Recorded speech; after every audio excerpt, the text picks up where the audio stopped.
Dan hukum yang kedua adalah kasihilah sesamamu manusia seperti dirimu sendiri, dan hendaklah kasih itu jangan pura-pura.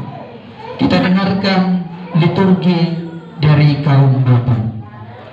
1 Yohanes 5 ayat 1 sampai 2. Beginilah firman Tuhan.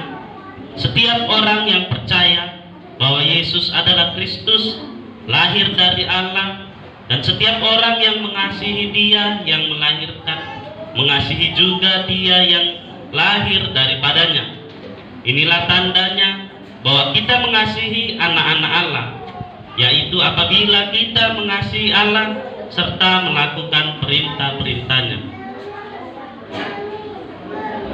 Matius 22, 37 sampai 38. Jawab Yesus kepadanya, kasihilah Tuhan Allahmu dengan segenap hatimu, dan dengan segenap jiwamu, dan dengan segenap akal budimu.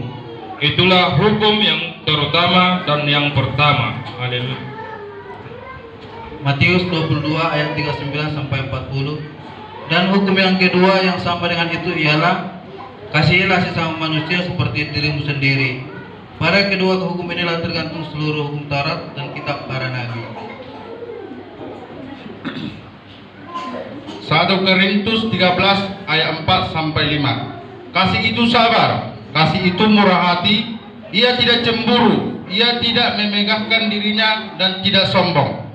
Ia tidak melakukan yang tidak sopan dan tidak mencari keuntungan diri sendiri.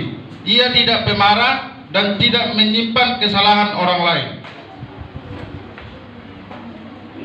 1 Korintus 13 ayat 6 sampai 7. Ia tidak bersukacita karena ketidakadilan, tetapi karena kebenaran. Ia menutupi segala sesuatu, percaya segala sesuatu, mengharapkan segala sesuatu, sabar menanggung segala sesuatu.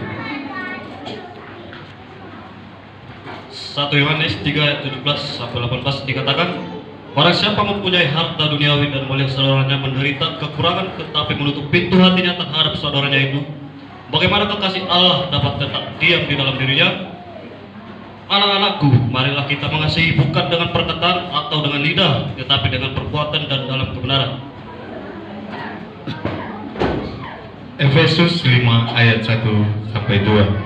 Sebab itu jadilah penurut-penurut Allah seperti anak-anak yang kekasih, dan hiduplah di dalam kasih sebagaimana Kristus Yesus juga telah mengasihi kamu dan telah menyerahkan dirinya untuk kita sebagai persembahan dan korban yang harum bagi Allah. 1 Yohanes 4, 7 sampai 8. Saudara-saudaraku yang kekasih, marilah kita saling mengasihi, sebab kasih itu berasal dari Allah, dan setiap orang yang mengasihi lahir dari Allah dan mengenal Allah. Barang siapa tidak mengasihi, ia tidak mengenal Allah, sebab Allah adalah kasih. 1 Yohanes 4 ayat 18 sampai 19. Di dalam kasih tidak ada ketakutan. Kasih yang sempurna melenyapkan ketakutan. Sebab ketakutan mengandung hukuman, dan barang siapa takut, ia tidak sempurna di dalam kasih. Kita mengasihi karena Allah lebih dahulu mengasihi kita. 1 Yohanes 4 20 dan 21. Jikalau seorang berkata, aku mengasihi Allah, dan ia membenci saudaranya, maka ia adalah berdusta. Barang siapa tidak mengasihi saudara yang dilihatnya, tidak mungkin mengasihi Allah yang tidak dilihat. Dan perintah ini kita terima dari Dia. Barang siapa mengasihi Allah, ia harus juga mengasihi saudara. Puji Tuhan. Haleluya.